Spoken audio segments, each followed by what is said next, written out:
Okay, then I remove the air intake, the throttle body, and that's snow. Kind of crazy right now. It's been snowing out here, so this is the things that I have to do to save money. Being on this cold weather, doing this, but I'm gonna be saving quite a bit amount of money if I come success on this project. So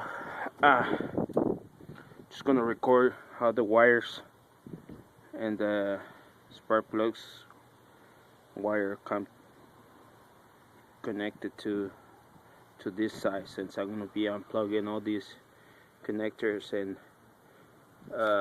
spark plug wires out. Then I'm gonna just fold them over to that passenger side, or not fold them over, just toss them over to the side.